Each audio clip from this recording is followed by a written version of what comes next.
Hey, everybody. Hi. People are still coming in. Hey there. My name's Susie Pruder. I'm the Executive Director for the Southeastern Theater Conference, and just wanted to say hello and welcome today to all of you emerging artists. We're starting this kind of session of video audition boot camps, and we've never done this before on Zoom. So this is a new project for us, and so we welcome you all as the first round of these, and we hope you get something out of this, and we welcome you all to ask your questions and get as much out of this as you can. And after the fact, we'd love to have your feedback. So the first thing I just want to make sure that you all know is that we are recording this for others to take a look at, but also for social media purposes and other marketing things for SETC. So if you feel uncomfortable about that, just feel free to put something in the chat, or you can reach out to SETC to myself tomorrow after the fact, and we'll make sure that we take care of you and that you're not in a place you don't want to be in. So I want to just introduce to you our trainer today, our coach, Kevin Covert, who's the Director of Musical Theater and Assistant Professor of Theater at Shenandoah Conservatory and Shenandoah University. And he has a long career as an actor, has worked on Broadway, and is very well regarded in terms of being an acting coach and specifically helping, coach for video auditions. So I'm going to hand it over to Kevin and let him run through this. Now, if you have questions, please feel free to use the chat room, and we'll field those questions through the chat room. But also, too, I think we've got a small enough crowd today that we may just be able to raise our hands and ask them in person. That's probably going to be easiest. So, so we'll let Kevin take it from here, and then we'll see how this goes. Thanks for being here. Awesome. Thank you, Susie. Hi, everyone. Can everyone hear me? We good? Awesome. Yeah, I'm just going to go briefly through some what I think are some big do's and don'ts when it comes to sort of self-taping and video auditions, and sort of go over these rules that SETC has put out, which are very specific and very clean and very clear. And I think that's rule number one. Well, before I even get started, I'm sorry, say hi to Kiki. Kiki, say hi. She's one of my seniors. She's going to do an audition song for you here in about 5-10 minutes. And then we'll let her go get ready. Do you have Heather's rehearsal tonight? Awesome, cool. So there's so many do's and don'ts when doing this. And I think the biggest do that I could say to anyone is to follow the rules. The rules are there for a reason. If it says 60 seconds, they mean 60 seconds. When we're doing this at Shenandoah, if we say 1.5 minutes, I will stop listening after 1.5 minutes. I will not listen past it.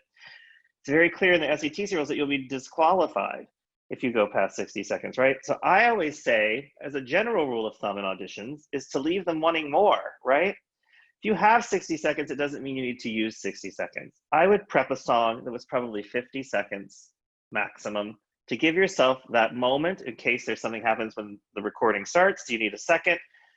An intro maybe is a little longer than you thought it was going to be, but really, I would not push it up past the limit, because I think they're very serious about not looking at the videos, because they're going to be inundated with thousands and thousands of videos. So the first rule of thumb is always to follow the directions, and they were laid out very, very, very clearly here. The second rule of thumb for me is to always check what you're sending. You would be surprised at the number of videos I receive that the sound is not on, or halfway through the picture goes out. This is a luxury that you get to record this as many times as you'd like, right? Because until you hit send. So make sure you're checking the final product before you hit send. That's a big, big thing. Also, I think in a 60-second audition situation, it's not the time to stretch yourself, right?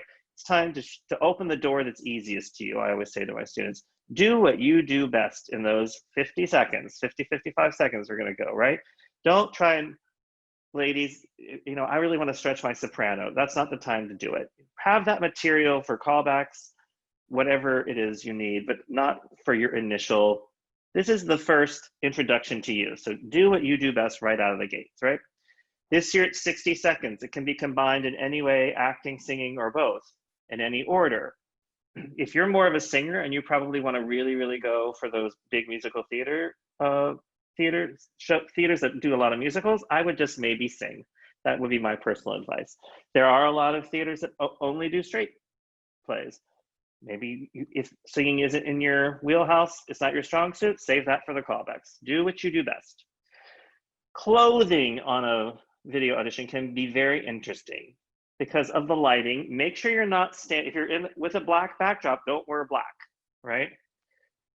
Busy things get really like this. If I have to watch 40, 50, 60, 70 auditions a day, there's a lot of patterns going on. My eyes start to go. I think solid colors are best that aren't sort of interfering with the background. Ring lights are your friend. There's little ring lights you can buy. They're about, I think you can get one for 10. Are you using one, Kiki? Kiki's using one right now. They are your friend. They really just help light the space up much better. And they're very inexpensive, and you can probably borrow one from a friend. Again, you have the luxury of taping it, so do it until you get it right. Yep. And SETC has given us some really great rules to follow. No slate, because your name and all of that information is going to be in your application. So literally, when you hit play, your intro should start and off you go. Or you hit play and you launch into your monologue, right? No slating. Frame from the knees up, I think that's really good, sort of a 3/4 shot. Piano and keyboard if you're singing. It's very hard to judge someone's skill set from a karaoke track, because the karaoke tracks sometimes they have background vocals, sometimes they have full orchestrations. So make sure it's just that live piano person playing for you off camera, or get your accompanist to lay it down for you. If you are going to lay it down, I would suggest playing it through a different system than the computer you're filming on, right? So that you can hear it and we can hear it. And I love that they said no commercial clips. So I'm assuming that means if you played Millie and Thoroughly Modern Millie last year, they don't want to see Gimme Gimme, with the full costume and all of that. They want to see your authentic you. My biggest advice in auditioning is always be yourself. They're looking for you. What makes you unique, right? What makes you special? Don't try and be something that you think they want to see. Just be the best version of you. So I'm going to ask Kiki to unmute for a second, and she's just going to give us, it's so funny because they initially said, will you do an audition? And I misunderstood them. And I was like, and then once I understood what they're asking, I was like, oh my God, I haven't auditioned in like 15 years. So Oh, no. Kiki was kind enough, she's one of my senior MTs here at Trinidad too, just give us an example of what I think a good, solid audition cut is. So no need to slate, Kiki, but whenever you're ready. Can you hear me before I start? We can hear you. Okay, I'm turning my light on. See, the light already helps.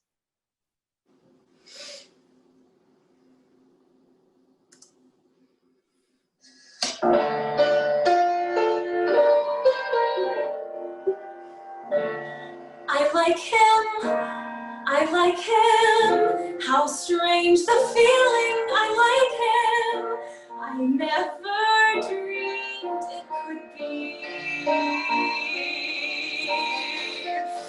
I like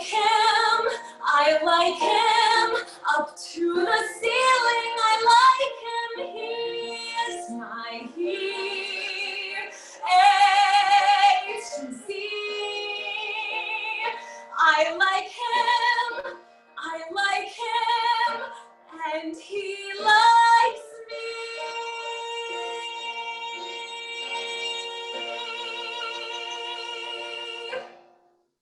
Awesome. I love her voice. Thank you. Did you see the difference the ring light makes? It just gives the whole room lights up. And then she's standing we can see her full body.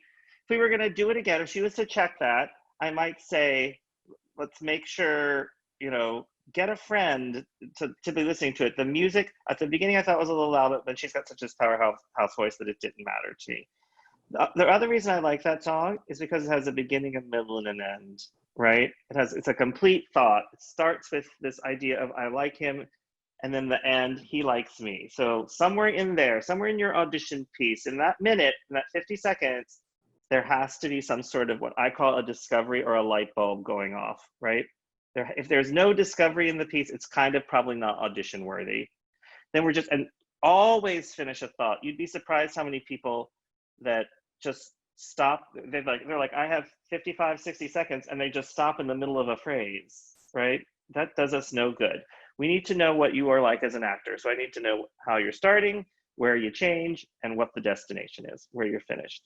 Kiki, how did you feel about that? Pretty good. I I literally just cut the first line of the first verse and the second line of the second verse and put it together, and it was 50 seconds. Yeah, So, it's a good cut. It's a good cut. I would also suggest, and Kiki, thank you for doing this. If you're using a taped accompaniment, ladies and gentlemen, maybe have a friend off camera to press play for you. That way you can really think about your moment before. I know this is very last minute, Kiki. You are home alone. Anywho, thank you, Kiki. I know you have to get to rehearsal, so I won't keep you, but you're the best. I'll see you soon. thank you. Bye. SETC is also sort of giving you very strict platforms with which to upload. And luckily, an MP4 is pretty much what all your phones are going to upload to. So I don't think you need to go and break the bank on self-taping, right? Your iPhone is a perfectly capable device. Your smartphone is a perfectly capable device of recording something with a good sound quality. There's no need to go spend thousands of dollars to do this, right? It's just up to you to make sure that solid background, make sure you're checking those levels, all of that. And then they also are going to let you do MOV and AVIs, depending on what you have. But I have a feeling that if you don't upload them in one of those three platforms, they're not going to be able to open it. And my reaction would probably be that then you're going to be disqualified as well if they can't open it, you know, again, because they're going to be getting thousands and thousands of these.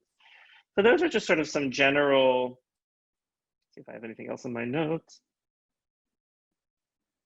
Yeah, those are sort of my general do's and don'ts.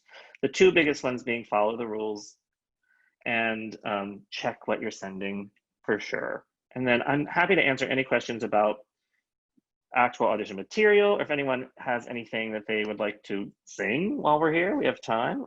Happy to do any of that as well. So any questions about this process? This is where everyone gets real quiet. Yeah, go ahead and ask your questions in person versus putting them in the chat. Hi, Timothy, how are you? I'm great, thanks, Kevin. Full disclosure, so I'm a professor as well. Yes. I'm here on behalf of my students. Awesome. Where are you, Timothy? I'm at LaGrange College. Oh, wonderful. Georgia. I believe you have a former student of mine, which we could talk about later. Oh, uh-oh. A transfer who, you know, Awesome. wanted to live further north, that's all. Sure. So I two quick questions. The MP4, is that the only file type that is accepted? No, there's two others, .mov and .avi. And .mkv. Oh, I missed that one, sorry. Is that listed anywhere? I just want to double check. It is on the SETC website, I believe. It is? Okay, great. And then my other question about the framing of the videos themselves. I assume we want horizontal orientation of videos. Yes. Yeah. If you don't do them horizontally, sometimes they come in this way. Yeah. And that's very difficult. Sure. So we did some practice recordings in class. Sure. And I found as the cameraman, it was a challenge to do the knees up, and even frankly, just watching Kiki, is that her name? Mm-hmm. With the knees up and the horizontal orientation, it was hard to make it not feel like they were standing across the room. It is. Susie, I was noticing that with Kiki too, just because I was very strict with her when she asked me. I said, make sure knees up, that might be something we want to take to the people, because you might want to consider more of like a hips up sort of a situation, because knees up sort of does get you far away. It just depends on what you think your adjudicators want. Do they want to see? I think I can answer that. That came directly from the professional division is what they wanted, but I totally noticed that too, Timothy, that she seemed far away, and I would have liked to have seen her closer up. So I will address that, and we'll get a notice out quickly that, you know, I think you need to do what frames best, right? Right. What, Yeah, what and I it's normally like a little more than like the top of my hips to the top of my head is normally what I get. What I ended up doing, and which kind of worked, was I kind of kept their head just under the top of frame. Mm-hmm. Kind of went right above, you know, right at the top of their kneecap. Mm-hmm. So it's, you know, technically what was asked for. Right. But so I got Right. a little bit. I think we would just want clarification on that because we would hate for someone to not be passed on because of that, you know, that sort of. Yeah. So Susie's great. She'll get that answer probably within the next 2 hours. and I have one more thing, and I swear I'm done. No, you're good. More of a question for Susie. On the website, it says the 60-second limit. And I emailed someone, I don't think it was you, just about, because it also says that the 60 seconds starts on the first word. Mm-hmm. But when I emailed a clarifying question, it said they're going to be looking for a 60-second file. So, because I would hate, you know, for my kids to have a 62-second file, but their actual work is 60 seconds, but then it's disregarded because the person sees it 62 seconds, right? So, Right. I mean, we've made it so that all of our students have 60-second files, and that's, or less. I think that's probably, and Susie, you'll get the clarification, but I think that's probably what they are wanting is no files longer than 60 seconds. So that's, again, sort of my advice of like, take something 50 seconds. so you can have that little leeway, front or back. You know, yeah, we definitely found you need like a second and a half on either side to sort of have a moment. And so. Right. Sure. Understood. We will definitely clarify that. And it's very helpful because what is going to happen is they're going to look at that time bar at the bottom. And if it's over 62, you know, over 60. So, but I do hear what you're saying, that you have to take a breath before you start and a breath when you're done to finish the moment, as Kevin said. So, right. But yes, what they're going to be looking at is that time bar. Yeah. Awesome. And Lee in the chat put the link to the SETC screenings. Thank you, Lee. Alex, hi. Hi. So I'm from Belhaven University, Awesome. and I have a question about classical monologues. Would that be okay to put something classical like Greek or Shakespeare, or are they looking for more contemporary or modern stuff?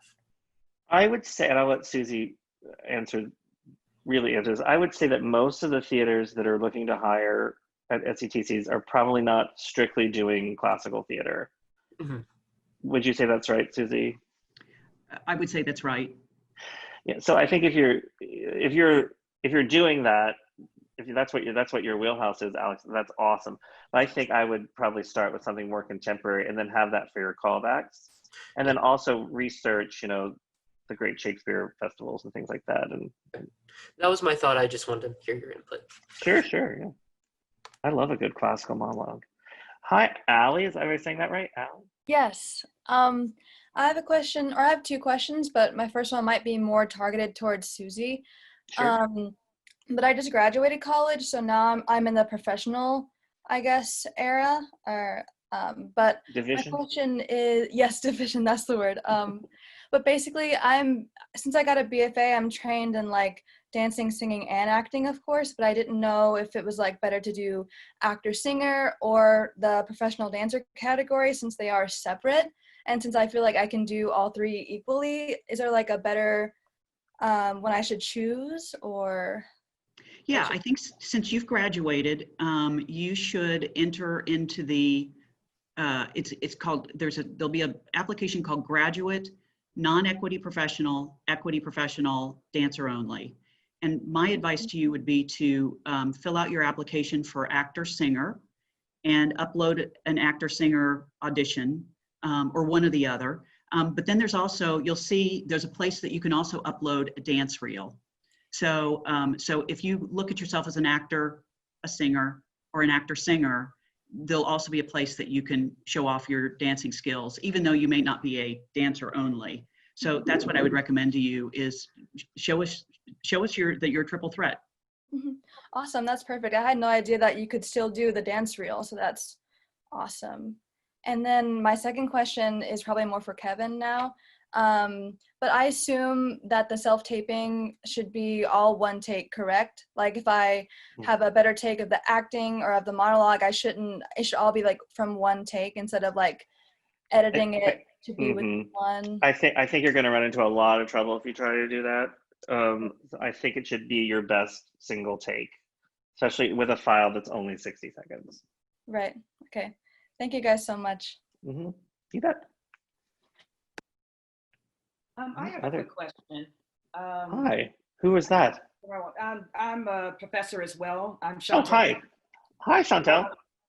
So I just wanted to cover some questions for my students as well. Sure.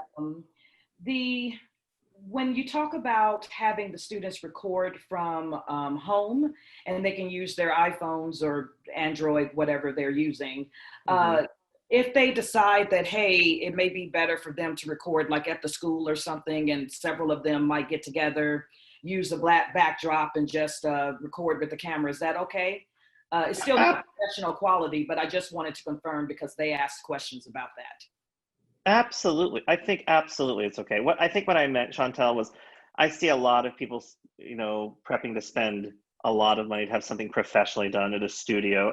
I'm not sure that's necessary. I'm not sure it's worth. But yes, if you have a space at your school with a good backdrop that they can get into, and they have a camera, yes, that's absolutely doable. I would say yes.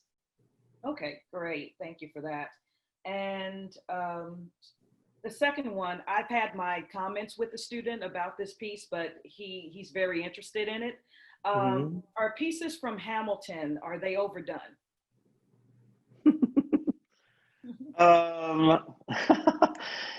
It's so cyclical. It's so strange to me what happens to be overdone from year to year. Last year it was She Loves Me. Like everybody was singing songs from She Loves Me. I mean, you could not stop hearing songs from She Loves Me. Hamilton, strangely, has not to this point been overdone. I think Burn, when the show first came out, was very popular, but strangely, Chantal, I have not heard a lot of Hamilton. Okay. I think I gave him a different answer, but but you know what? It could be that it's kind of because it was just released on the Disney Plus, it's probably reaching a whole new, group of people. So it might be really, I don't think that your answer was incorrect.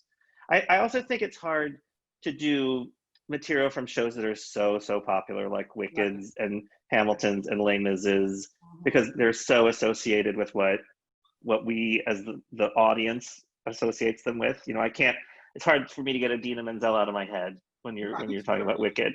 It's sort of the reason no one sings, funny girl songs, because you think Barbra Streisand. I mean, everyone thinks Barbra Streisand. So yeah, I think that's pretty good advice if he has another piece that he feels strongly about. Okay, thank you for that. And then the last question was, you said, and I think I've received some feedback from Celeste on this as well, that if students decide to sing only for that 60 seconds, they're still able to check acting and singing. Is that still correct? I guess maybe that's a Susie question. That's a great question. As we've been developing the application, we have just acting, singing, acting, singing.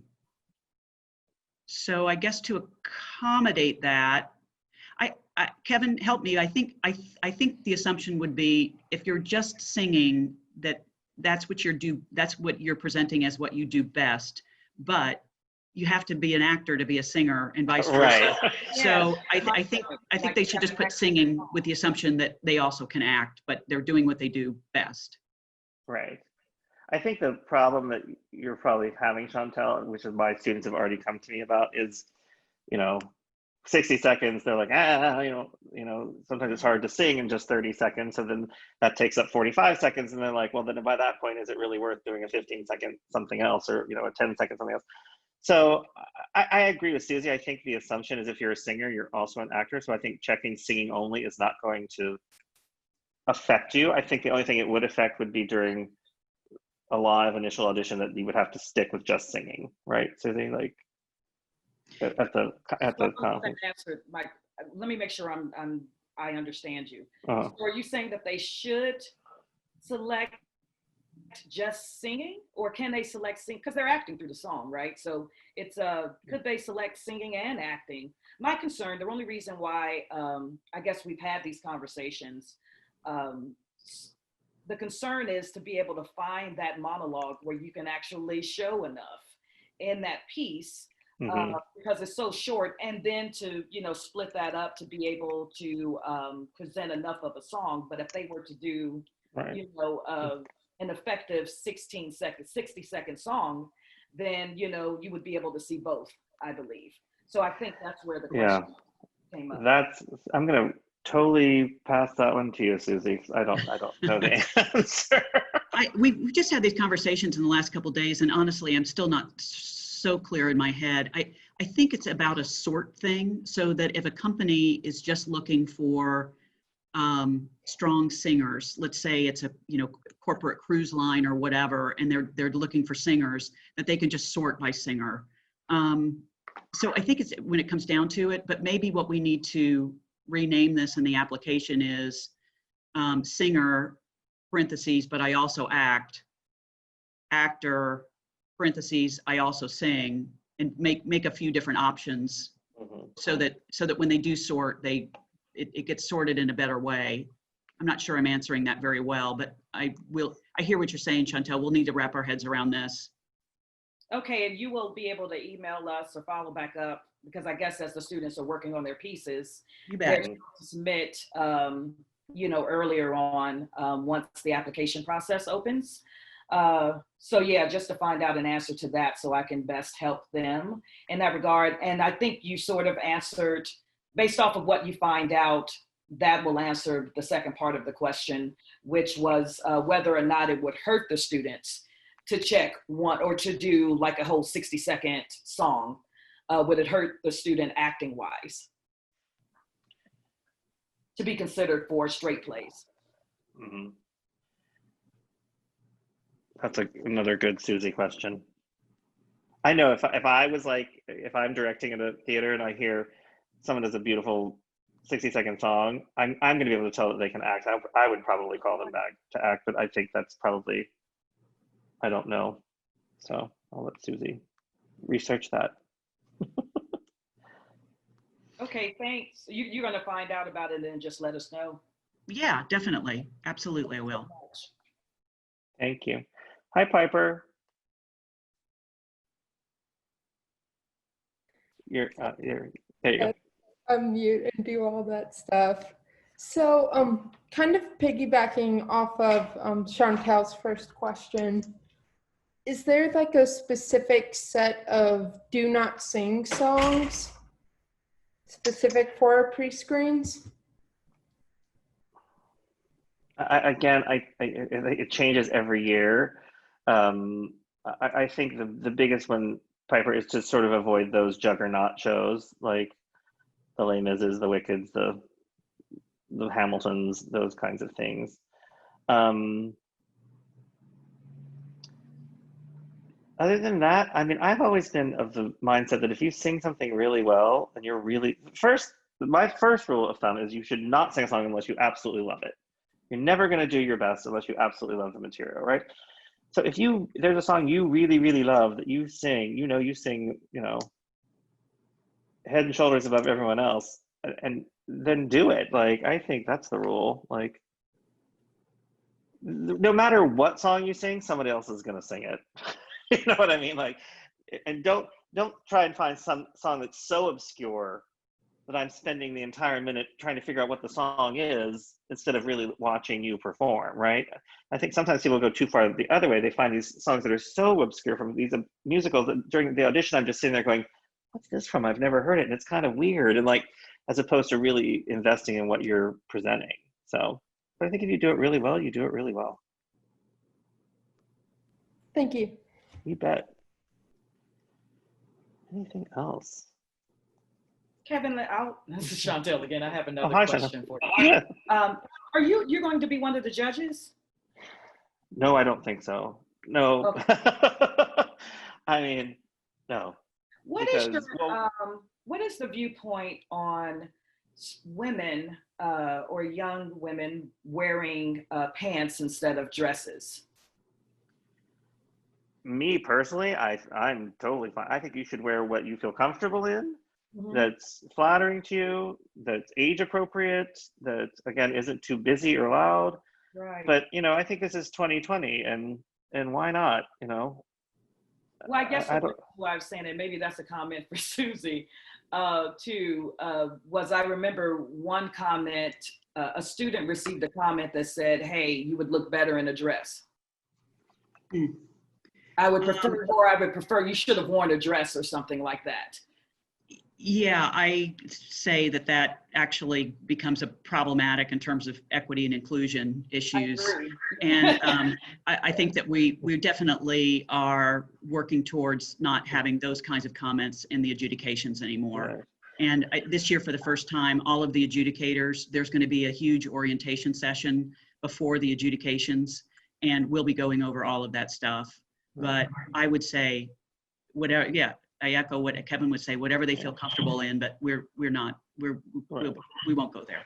And Chantal, I would like to say that Susie and the entire SET organization have done an amazing job in just the past 9 months of really addressing a lot of things that people were concerned about from the adjudicators. And I was in those meetings at the last conference, and I think you're going to see a lot of really positive, forward-thinking changes there. Okay, thank you for that. You bet. Anything else? Awesome. Yes, Piper. Hi. Sorry, me again. This just popped into my head. So if we were to have to record singing and or speaking in a room with an accompanist, will we get points deducted if we have to wear a mask?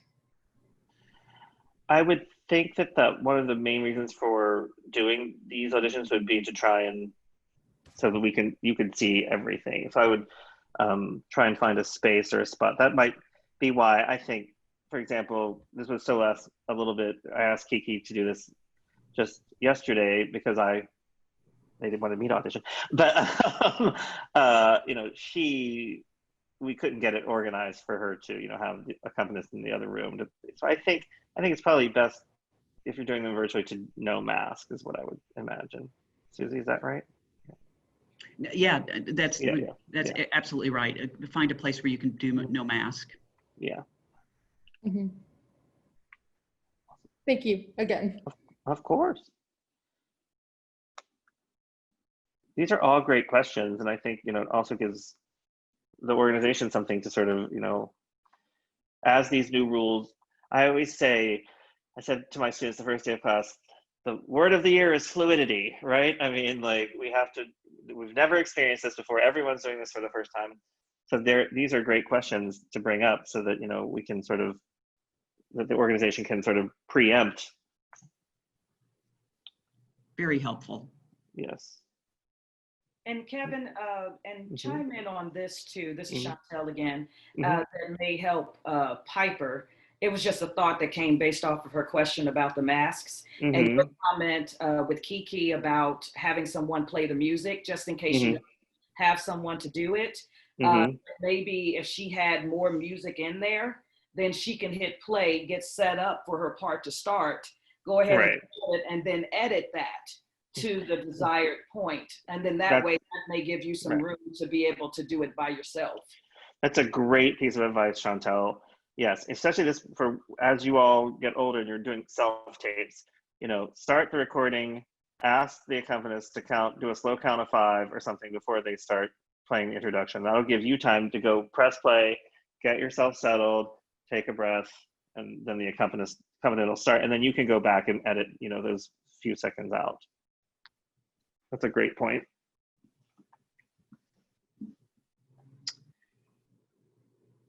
And it seems to me that you can tape it 100 times if you want to, and you not make So your accompanist go through it 100 times. Right. That's the beauty of it. Yep, Alex.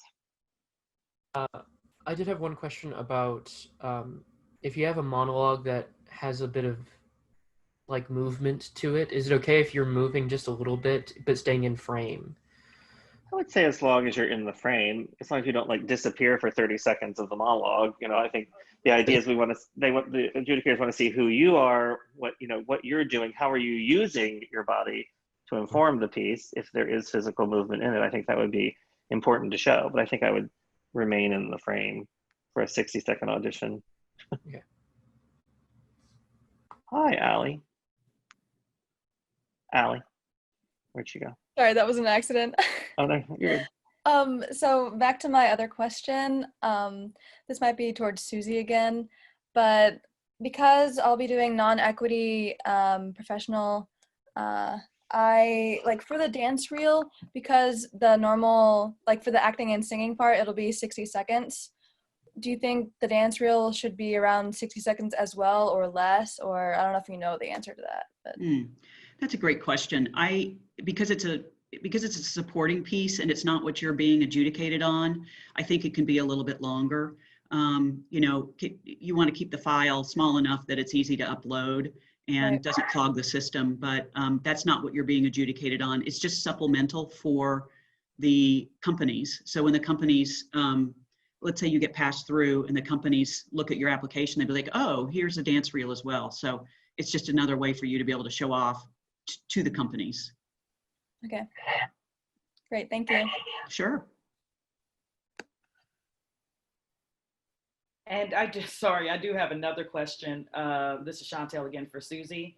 I think this question came up because we're still under a restriction in terms of traveling. Mm-hmm. So if the student advances to the spring professional auditions, I was told that the video would be circulated amongst all of the companies. And would they still have callbacks? Like, how would that all work? Yeah, that's a great question. The answer is yes. Their video will be turned over to the professional companies as one of the 800 that has been passed. We're considering a lot of things. One is if we do this hybrid convention, I think the people that have their videos passed on will have to sort of make Zoom appointments, outside of convention with the companies that they get called back. Because the companies won't be able to, I don't think they'll be able to manage both live callbacks and virtual callbacks, but they can virtually call back, outside of convention if the company is interested in seeing a particular actor. If we go fully virtual because we can't manage the hybrid, then we're looking at some software where people will be able to do callbacks live. So the companies will look at the virtual audition, the screening audition as their final audition, and if the companies want to call back, we're looking at a software where they can do that live. We don't have anything firm yet, but there are going to be lots of options. Okay, and do you have any idea when you will make that decision? About whether we're going fully virtual or not? Yes. I don't.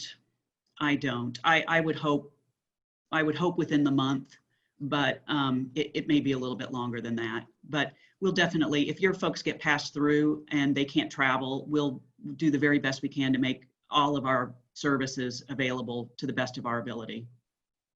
Okay, and probably I'm aware of what happens with the job contact services, right? Yes, sort of the same thing.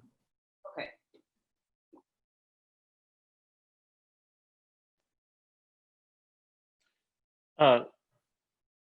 Someone brought up, where should you look when you're doing one of these? Obviously, what we want to see, like, if the piece is, every piece has to be talking to someone, right? Whether it's yourself or a friend or, a group of people. But I don't think I'd ever stare down the barrel of the rifle. You know what I mean? Like, I think I would, if the camera's here, I want to look just a little off to the side of it or a little above it. I don't think I'd ever stare right into it. Yeah, but that's a good And people tend to want to stare right into it, but I think I'd still like just a little off to the side or a little above it. Yeah, Tim, let's see. Yeah, I definitely had, when we did our practice videos, our students definitely tended to look right into the camera, and it's off-putting for the audience. And we found too, it actually is a nice transition. It helps your transition if you are doing a song and a monologue. It can help your transition to change your focus. So if your monologue is slightly off camera to the right, and then you shift for your song and you're slightly off camera to your left, it really kind of helped differentiate the two. Yeah, I love the word slight, because we don't want to get a lot of this, right? I still need to see the face, right? I still need to see the face and with the emotions behind there. You get a lot of profile, and that doesn't do us any good.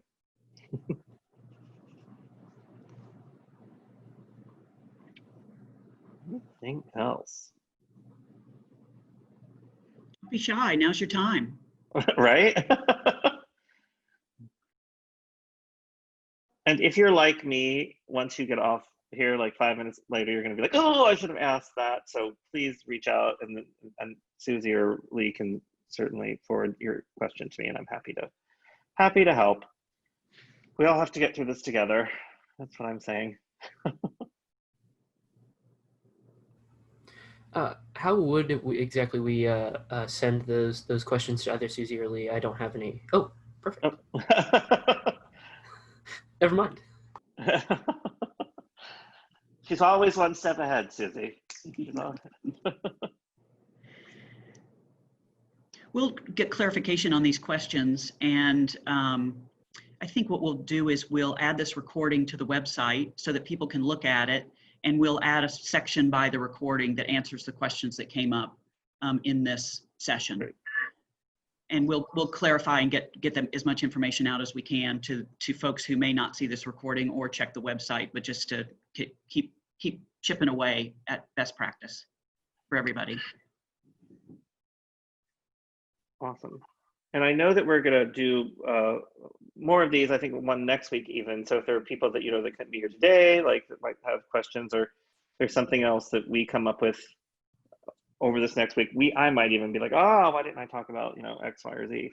So just be sure to keep checking back, because I'm sure they'll continue to post them on the website. Yeah, Monday and Tuesday next week at 5 o'clock. Awesome. One last question. It was mentioned that because you're unaware of how many submissions you'll receive once the application process opens, that it may get cut off before the actual deadline if you receive a certain number, because you don't want to have more than the adjudicators can handle. Is that correct? That is correct. That's what we've been communicating, and that's why we've been sort of encouraging, first come, first serve, or get your application in early. Now, that being said, and really what's driving that is the percentages that the states are expecting. So they are expecting a certain number of their students to get passed through, and that's the way that it's always been done at SETC. And we've always been able to manage those percentages just because the way, the in-person auditions were always around 2,400 people a year.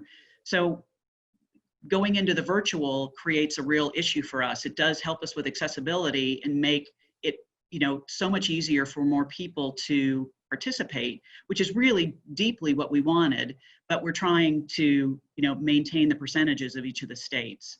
So that's what's driving that 2,400.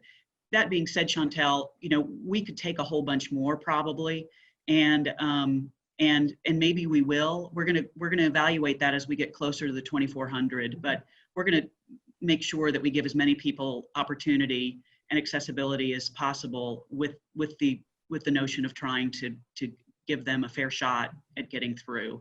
And also too, if there are really, if we have more than 800, if we have 1,000 really terrific people that we think need to be passed through, because it's virtual and we're not on a timeline at live auditions, we might be able to pass on more videos to the companies. We're going to have to play it by ear towards the end, but what I would encourage is just get your videos in quick. And I don't think it has to be next week. I think it could be the week after or the week after that. I don't think we're getting 2,400 videos on Monday. So, Right. so I What would take your time and do a good job. Susie, remind everyone of the cutoff date. The official cutoff date, though, is The official cutoff date is November the 6th at noon for undergraduate students.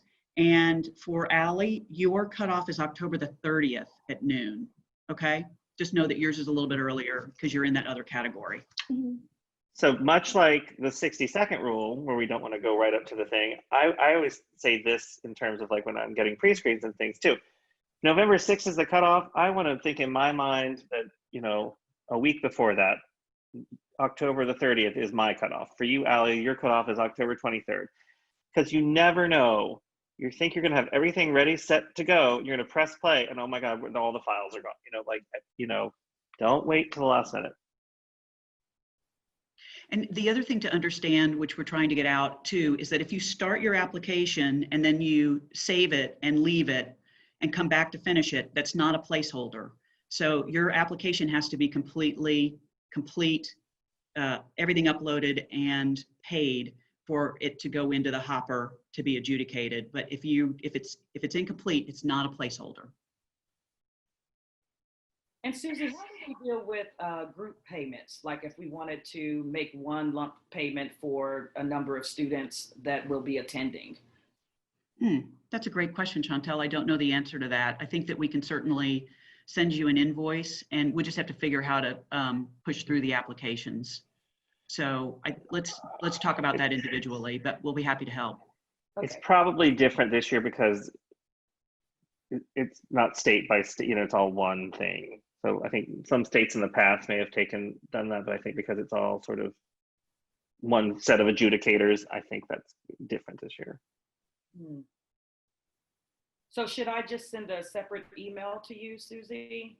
Yeah, please, and we'll figure it out. I think the thing is, the payment is the easy part, but I think it's about when your applications are all finished and complete that we can push them through. Does that make sense? That we can hit the submit button and then it goes through, and it is no longer, it does become a placeholder because they're complete. Yeah. Okay.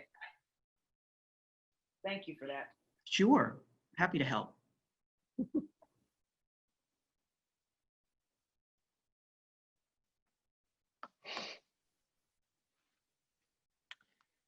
Anything else? We have like 5-10 more minutes.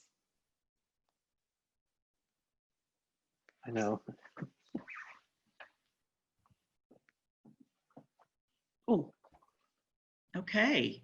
Well, y'all, thank you very much. This was incredibly, I think this was more helpful to SETC than it was to y'all. So, as I said, fluidity. Yeah, thank you for your insightful questions and your very good questions, and we'll get these things answered for you. And if you think of more, just send them on. But I want to extend a very special thanks to all of you for being here, but especially Kevin Covert and to Kiki for bringing your experience and just your really good, insightful information to this. So thank you. Happy to help. We want everyone to succeed. Great. All right, everybody. Well, good night and be safe out there. And we look forward to seeing your videos. Thank you. Bye, gang. Bye-bye.